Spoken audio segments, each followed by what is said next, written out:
এরে আল্লাহর বান্দারা, মুসা পয়গম্বরের জামানার মধ্যে তিনজন যুবক মিলিয়া সাবেক দেশের মধ্যে রওনা করবে। যাইতে যাইতে ইতিমধ্যে রাস্তার মধ্যে কেমন যেন বৃষ্টি হয়ে যায়। এমন বৃষ্টি হয়ে গেল, তিনজন যুবক মিলিয়া তারা সিদ্ধান্ত নিয়ে নিল, আমরা পাহাড়ের গুহার মধ্যে আশ্রয় নিয়ে নেব। এই বৃষ্টিটা একটু পরিমাণে কমলে আমরা এখান থেকে আবার পুনরায় হাঁটা শুরু করব। এই তিনজন যুবক মিলিয়া যখন পাহাড়ের গুহার মধ্যে প্রবেশ করলো, ওই পাহাড়ের গুহার মধ্যে যখন তারা ঢোকার পরে এমন একটা পাথর আসিয়া সেই পাহাড়ের মুখটা আটকা পড়ে গেল। এই তিনজন যুবক সন্তান পাহাড়ের গুহার মধ্যে আটকা পড়িয়া যায়।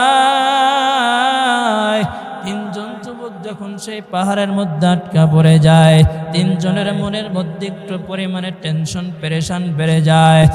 এক যুবক জানা দেয়, আমরা এখান থেকে কেমন করিয়া বের হব।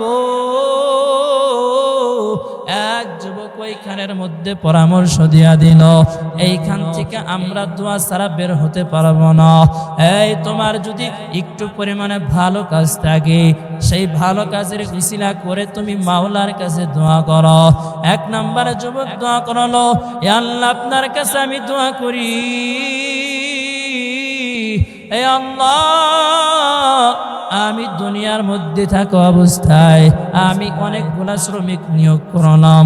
অনেকগুলা শ্রমিক নিয়োগ করার পর প্রত্যেকটা শ্রমিক কাজ শেষ করিয়া আমার কাছ থেকে অর্থ সম্পদ মজুরি নিয়ে যায়, কিন্তু একজন শ্রমিক আমার কাছ থেকে কোনো টাকা নেয় না, পয়সা নেয় না। সে রাগ করিয়া আমার কাছ থেকে চলিয়া যায়। হে আল্লাহ, 12 বছর পর সেই শ্রমিকটা আমার কাছে আবার পুনরায় ফিরে আসলো। আমার কাছে সেই দিনের মজুরিটা আমার কাছে পুনরায় চায়। হে আল্লাহ, আমি এই 12 বছর ওই উনার মজুরি দিয়া আমি আমার ব্যবসার মধ্যে খাটাইছিলাম। এই আল্লাহ, উনার সেই টাকার মাধ্যমে আজকে বিশাল বড় একটা বকরির খামার হয়েছে। এই আল্লাহ, ওই ব্যক্তিটাকে আজকে আমি সেই খামারটা তাকে দিয়েছিলাম তার টাকার বিনিময়। এ আল্লাহ, ওই দিনের আমল যদি আপনার কাছে পছন্দনীয় হয়,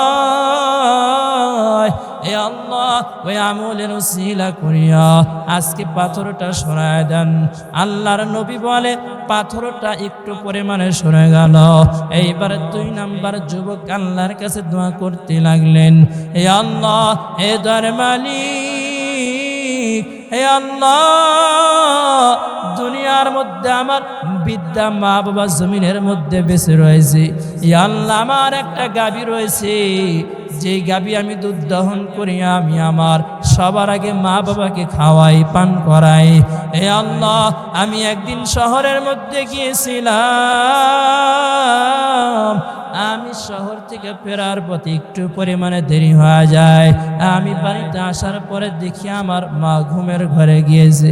হে আল্লাহ, আমি দুধ দহন করিয়া সারাটা রাত্রি ভর আমি আমার মায়ের পাশে দাঁড়িয়েছিলাম। আমার মা যখন জাগনা পায়, আমি তখন মায়ের হাতের মধ্যে পেয়ালাটা তুলে দিয়েছিলাম। হে আল্লাহ, ওই দিনের আমল যদি আপনার কাছে পছন্দনীয় হয়, হে আল্লাহ, ওই দিনের আমলের উসিলা করিয়া আজকে আপনি পাথরটা সরায় দেন। আল্লাহর নবী বলে পাথরটা আরো একটু পরিমাণে সরে গেল। এইবার 3 নাম্বার যুবক আল্লাহর কাছে দোয়া করে আর জানায়, হে আল্লাহ, আমি আপনার কাছে আবদার জানাই, হে আল্লাহ, দুনিয়ার মধ্যে আমার একটা যুবতী বোন ছিল, আমার চাচাতো বোন দুনিয়ার মধ্যে অনেক পরিমাণে সুন্দরী রূপসী ছিল। হে আল্লাহ, আমার কুমন্ত্রণা ছিল, আমার ওই চাচাতো বোনের সঙ্গে খারাপ জেনা করার কুমন্ত্রণা ছিল। হে আল্লাহ, আমি কখনো জেনা করতে পারি নাই। যখন আমার চাচাতো বোনের সংসারের মধ্যে অভাব হয়, ওই চাচাতো বোন আমার দরবারের মধ্যে ছুটে আসলো। আমাকে জানা দেয়, হে আমার ভাই তুমি কিছু পরিমাণ অর্থ সম্পদ আমাকে দিয়ে দাও, আমি একটু পরিমাণে খানা খেয়ে জীবিকা নির্বাহ করব। এ আল্লাহ, ওই সময় আমি আমার বোনকে প্রস্তাব প্রেরণ করলাম, হে বোন আমার, আমি তোমাকে 100 দেনমোহর দেব, কোনো সমস্যা নাই, অসুবিধা নাই, তবে হ্যাঁ তুমি আমার সঙ্গে জিনাহের কাজের মধ্যে লিপ্ত হওয়া লাগবে। আমার বোন রাজি হওয়া যায়, আমরা একটা রুমের মধ্যে যাই। ওই সময় আমার বোন আমাকে ডাক দিয়া বলে, ইত্তাকুল্লাহ, আল্লাহর ভয় করো। ওই সময় আমি আপনার ভয় অন্তরের মধ্যে আনিয়া আমি সেই জেনা করি নাই। এ আল্লাহ, ওই দিনের আমল যদি আপনার কাছে পছন্দনীয় হয়, ওই আমলের উসিলা করিয়া আজকে আপনি পাথরটা সরায়া দেন।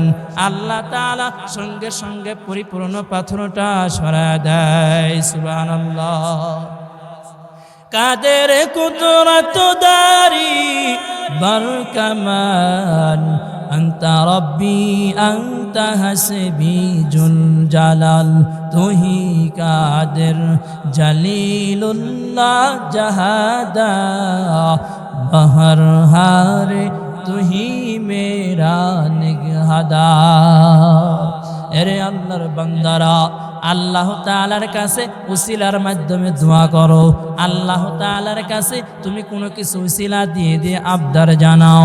হে আল্লাহ, হে দয়ার মালিক, আমি জানি আমার মতো গুনাহগার জালিম বান্দা দুনিয়ার মধ্যে আর একটা কেউ হতে পারে না। এ আল্লাহ, আমি জানি আমার মতো গুনাহগার আর কেউ হতে পারে না। এ আল্লাহ, আমি এমন কোনো গুনাহ নাই করি নাই। এ আল্লাহ, আমি এমন কোনো খারাপ কাজ নাই করি নাই। তওবার মতো যদি আমি আপনি মাওলার দরবারে তওবা করতে পারি, আল্লাহ তাআলা অবশ্যই দোয়া কবুল করে নেবেন, ঠিক না? কিন্তু আমরা দোয়া করতে জানি না, চাওয়াও তো জানি না। 5 ওয়াক্ত নামাজ পড়লাম, নামাজ পড়ার পরে মাওলার দরবারে দোয়া করব, ইয়া আল্লাহ আমি যে নামাজ আদায় করলাম, ইয়া আল্লাহ এই নামাজের উসিলা করিয়া তুমি আমাকে সারা জিন্দেগীর সমস্ত গুনাহ খাতাগুলি মাফ করিয়া দাও। ইয়া রব্বুল আলামিন, আমার জীবনে একটা ভালো কাজের উসিলা করিয়া তুমি আমার সারা জিন্দেগীর সমস্ত গুনাহ খাতাগুলি মাফ করিয়া দাও। কিন্তু আমরা কখনো এটা বলি না। এরে আল্লাহর বান্দারা, যারা যুবক ভাইয়েরা রয়েছেন, ভালো করে শুনবেন, ভালো করে শুনিয়া নেন। আমার আপনার বয়সের তুলনায় কিন্তু গুনার পরিমাণটা বেশি হয়েছে। পাহাড় পরিমাণ গুনাহ করে ফেলেছি, এমন কোনো গুনাহ নাই করি নাই। গুনাহের কারণে আমার হাত নাপাক হয়ে গেল, গুনাহের কারণে আমার মুখের জবানটা পর্যন্ত নাপাক হয়ে গেল, গুনাহের কারণে আমার চক্ষু দুইটা পর্যন্ত নাপাক হয়ে গেল। এরে আল্লাহর বান্দারা, মাওলার কাছে তওবা করো। এক যুবক আল্লাহ তাআলার নবীর কাছে যখন চলে যায়, বিশ্ব নবী, দয়ার নবী, মায়ের নবী হযরতে মুহাম্মদ সাল্লাল্লাহু আলাইহি ওয়াসাল্লামের দরবারের মধ্যে চলে যায়।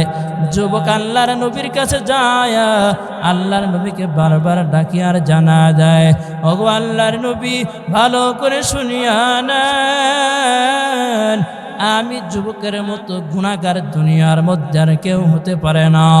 আমার মতো খারাপ বান্দা দুনিয়ার মধ্যে আর কেউ হতে পারে না। আল্লাহর নবী জানা দেয়, হে যুবক, তুমি কেন কান্না করো? যুবক ওই সময় উচ্চ স্বরে আল্লাহর নবীকে জানা দেয়, হে আল্লাহর নবী, আমি জানি আমার মতো গুনাহগার এই দুনিয়ার মধ্যে আর একটা কেউ হতে পারে না। যুবক আজরে কান্না করে, আল্লাহর নবী জানা দেয়, হে যুবক, তুমি কেন কান্না করো?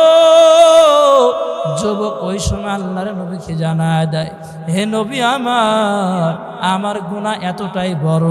আল্লাহর নবীজি ডেকে ডেকে বললেন, তোমার গুনাহ কি আরশে আজিমের চাইতে বড়? যুবক কান্না করে আর বলে, হা হা, আমার গুনাহ আরশে আজিমের চাইতে বড়। আল্লাহর নবী বলে, তোমার গুনাহটা কি জমিনের চাইতে বড়? যুবক বলে, হা হা, আমার গুনাহটা জমিনের চাইতে বড়। আল্লাহর নবী জানায় দেয়, তুমি কি কাবিরা গুনাহ করেছো? যুবক বলে, না না না, আমি কাবিরা গুনাহ করি নাই। আল্লাহর নবী বলে, তুমি কি কুফরি গুনাহ করেছো? বলে, না না, আমি কুফরি গুনাহ করি নাই। আল্লাহর নবী বলে, তুমি কি শিরক পর্যন্ত গুনাহ করে ফেলেছো? যুবক বলে, না না, হে নবী শুনিয়া নেন, আমার দুনিয়ার মধ্যে পেশা হলো কাফন চুরি করা। যখন একটা মানুষ দুনিয়া থেকে ইন্তিকাল করে যায়, মারা যায়, যখন তাকে কবরস্থ করে কবরের মধ্যে রাখা হয়, আমি সেই কবরের মধ্যে রাত্রিবেলা খনন করি। আমি সেই খনন করিয়া করিয়া সেই কাফন থেকে আমি লাশটা থেকে কাফনটা ছাড়ায়া সেই কাফন আমি বাজারের মধ্যে নিয়ে নিয়ে বিক্রি করে, এ নবী আমার, আমি প্রতিদিনের নাই আজও যখন রাত্রেবেলা আমি সেই কাফন চুরির পেশার মধ্যে চলে গেলাম, আমি রাত্রেবেলা যখন একটা কবর খনন করা শুরু করলাম, এমত অবস্থার মধ্যে প্রতিদিনের নাই আজও আমি সেই মাইয়ার থেকে লাশ থেকে কাফন সারাইয়া একটা জায়গায় রেখে দিলাম। আমি যখন কবর থেকে কাফন নিয়ে আসব, এমন সময় আমার মনের মধ্যে কেমন যেন একটি মন্ত্রণা দিয়া দিল। আমি যখন সেই লাশটার দিকে একটাবার লক্ষ্য করে দেখলাম, আমি দেখলাম সুন্দরী একটি রমণী মেয়ে। হে আল্লাহর নবী আমার, আমি এইখানে ক্ষান্ত নয়, আমি ওই লাশটার সঙ্গে জিনা পর্যন্ত করে ফেললাম। নাউজুবিল্লাহ, আমি লাশটার সঙ্গে জিনা পর্যন্ত করে ফেললাম। হে নবী আমার, আমি যখন উঠে আসব,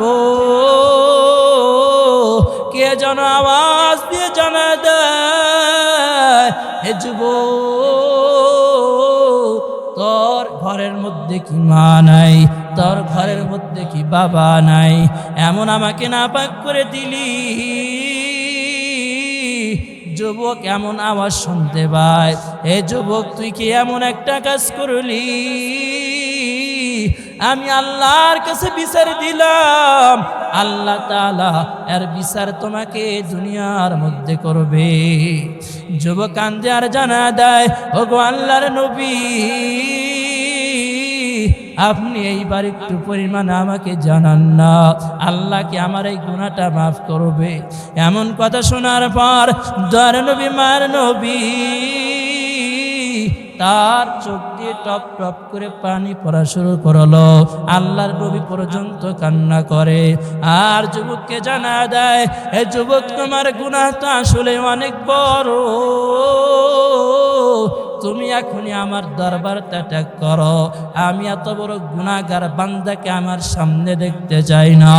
যুবক ওইখান থেকে বের হইয়া যখন একটা পাহাড়ের চূড়ার মধ্যে উঠিয়া যায় আর আল্লাহর কাছে দোয়া করে আর জানায়া দেয়, ও আল্লাহ, হে আসমানের মালিক,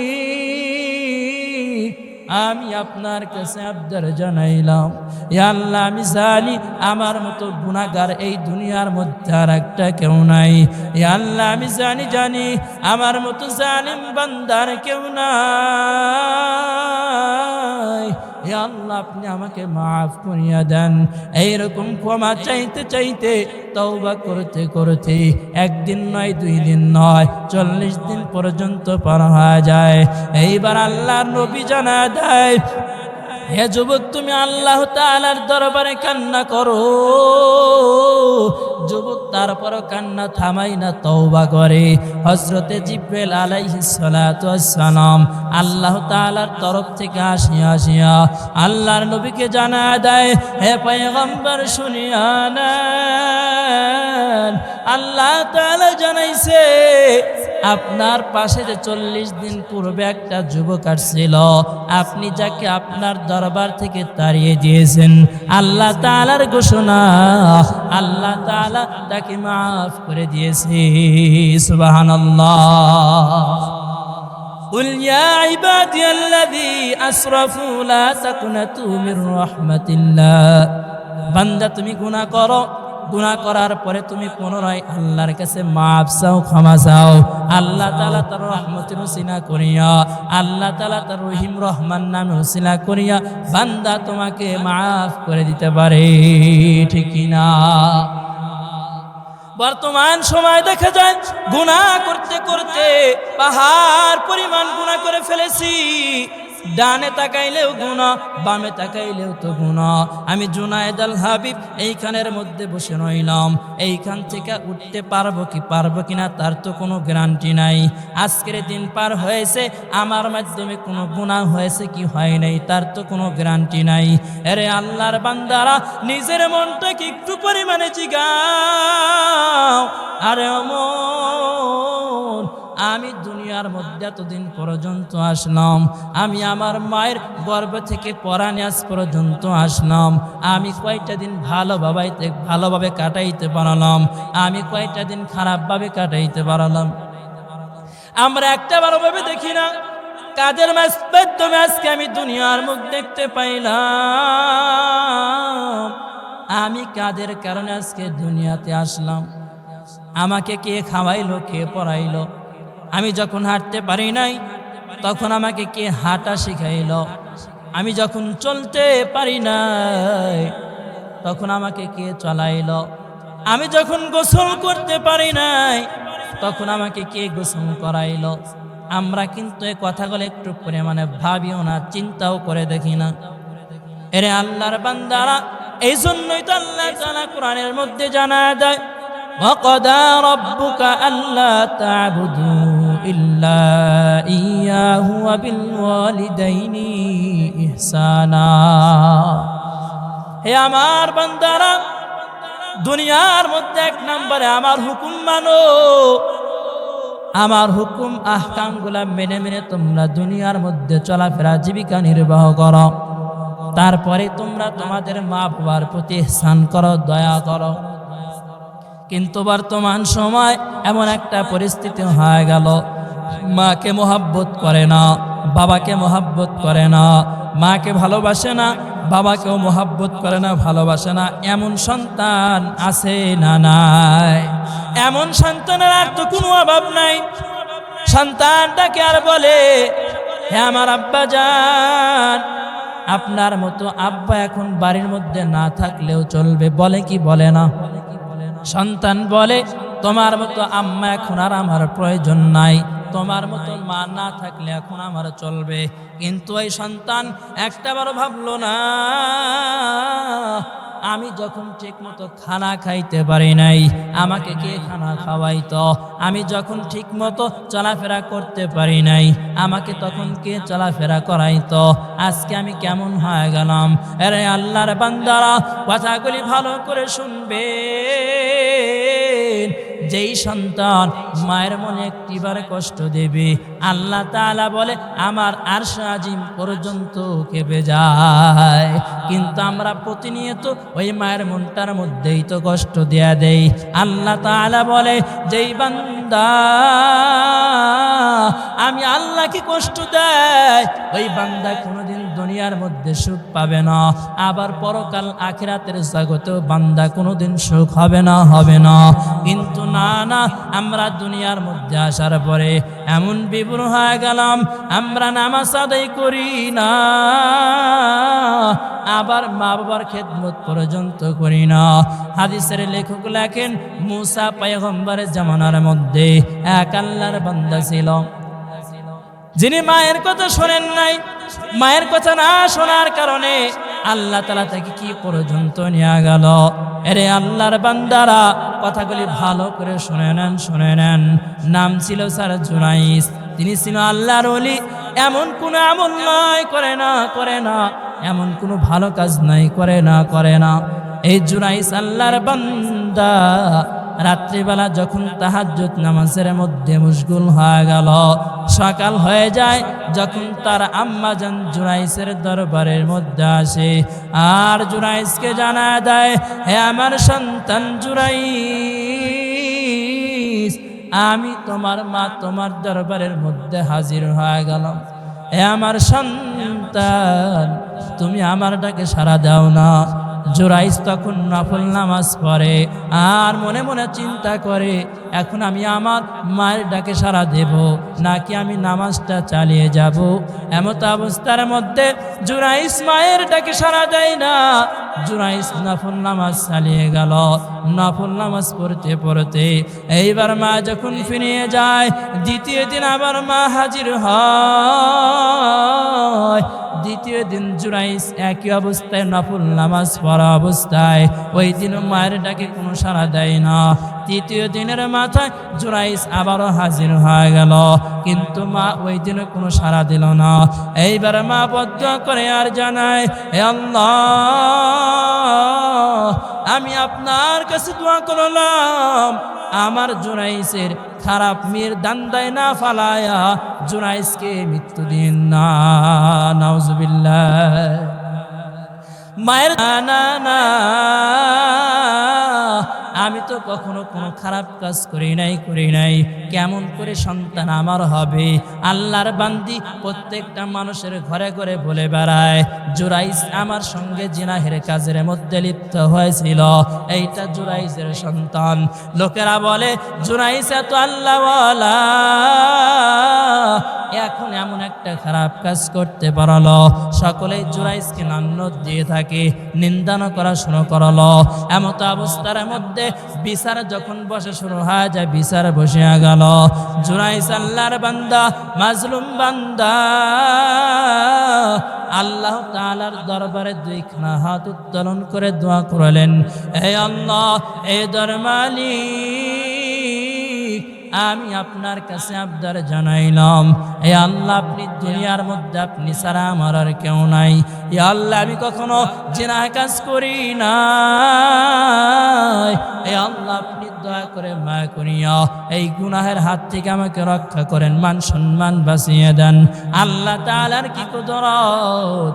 ওই মাসুম সন্তান বলে, আমার বাবা জুরাইস নয়, আমার বাবা হলো অমুক রাখাল। সুবহানাল্লাহ। আল্লাহ পারে কি পারে না? আল্লাহ মায়ের দোয়ার কারণে সন্তানকে আল্লাহ তাআলা ওই পরিমাণে কবুল করেছিলেন। আবার মায়ের দোয়ার কারণে আল্লাহ তাআলা উচ্চ মাকাম পর্যন্ত পৌঁছে দিতে পারে। এরে আল্লাহর বান্দিরা, কথাগুলি ভালো করে শুনে নেবেন, ভালো করে শুনে নেন। পর্দার আলারের মা ও বোনেরা, কথাগুলি ভালো করে শুনবেন, ভালো করে শুনবেন। যারা মাকে মহব্বত করতে চায় না, মাকে ভালোবাসতে চায় না, তারা কোনোদিন জান্নাতের মধ্যে যাইতেও পারবে না। দুনিয়ার মধ্যে আমি আমার মাকে মহব্বত করি নাই, আমি আমার বাবাকে পর্যন্ত মহব্বত করলাম না, অথচ মনের মধ্যে চিন্তা আমি বড় জান্নাত পাবো, কোশ্চিনকালেও জান্নাতে যাওয়া সম্ভব নয়। মুসা পয়গম্বর আল্লাহর দরবারে জিজ্ঞাসা করালেন, হে আল্লাহ, হে দরমালিক, আমি আপনার কাছে জানতে চাই, হে আল্লাহ, জান্নাতের মধ্যে আমার সঙ্গী কে হবে? আল্লাহ তাআলা জানা দেয়, অমুক বাজারের এক কসাই। মুসা পয়গম্বর হতভম্ব হয়ে গেলেন, হে আল্লাহ, আমি তোমার নবী, আর আমার সঙ্গে জান্নাতের মধ্যে সঙ্গী হবে একজন কসাই। আল্লাহ তাআলা বলল, হা হা, তোমার সাথে জান্নাতের মধ্যে একজন কসাই বসবাস করবে। আল্লাহর কাছে জানতে চাই, হে আল্লাহ, আমি আপনার কাছে জানতে চাই, কসাই কোন জায়গার মধ্যে দুনিয়াতে অবস্থান করে? আল্লাহ তাআলা জানা দেয়, অমুক বাজারের মধ্যে কসাই অবস্থান করে। মুসা পয়গম্বর সেই বাজারের মধ্যে যখন রওনা করল, কসাইয়ের কাছে যাওয়ার পরে জানা দেয়, হে কসাই, তুমি কি কোথায় আছো? তোমার ব্যবসাটা কি তুমি একটু পরিমাণে জানাও না? কসাই বলে, আমি মাংস বিক্রি করি, মাংস বিক্রি করে। মুসা পয়গম্বর তারা ব্যবসার দৃশ্যটা দেখতে লাগলেন। রাখবেন। একটু পরিমাণে ভালো মাংস যখন বের হওয়া যায় কষায় একটা সাইড করে রাখে, আবার যখন বেচা শুরু করে দেয়, আবার যখন একটু পরিমাণে ভালো মাংস বের হয় কষার একটা জায়গায় রেখে দেয়। এইরকম চলতে চলতে কষায় যখন তার পরিপূর্ণ মাংসটা বিক্রি করে ফেললেন, এমত অবস্থার মধ্যে কষায় যখন সেই একটু পরিমাণে মাংস হাতের মধ্যে নিয়ে বাড়ির উদ্দেশ্যে রওনা করলেন। মুসা পয়গম্বর জানা দেয়, হে কসাই ভাই আমার, আমি আপনার বাড়ির একদিনের মেহমান হতে যাই। কসাই জানা দেয়, আজকে কি আপনি আমার বাড়ির মেহমান হবেন? বলে হ্যাঁ হ্যাঁ। মুসা পয়গম্বরকে কসাই তার সঙ্গে বাড়ির মধ্যে নিয়ে যায়। বাড়িতে যাওয়ার পর মুসা পয়গম্বর তাকায় দেখে তার আম্মা জান ঘরের মধ্যে শোয়া, অসুস্থ মা ঘরের মধ্যে শোয়া। কসাই আল্লাহর বান্দা মাংস সুন্দর করে রান্না করিয়া, সুন্দর করে মাংস নরম করিয়া মায়ের মুখের মধ্যে লোকমা দিয়ার খাওয়ায়। আর মা খানা শেষ করিয়া আল্লাহর কাছে দোয়া করে আর আবদার জানায়, হে আল্লাহ, হে দরমালিক, আমি আপনার কাছে দোয়া করলাম, আমি মা হইয়া সন্তানের জন্য দোয়া করি, ইয়া আল্লাহ, আমার সন্তানটাকে তুমি জামানার নবী মুসার সঙ্গে জান্নাতের মধ্যে স্থান দিও। সুবহানাল্লাহ। আতিনা ফি দারে দুনিয়া না হাসানা, আতিনা ফি দারে উকবানা হাসান, ইয়া গিয়াসান মুস্তাগীসিন اهدنا الافتخار بالعلوم والغنى।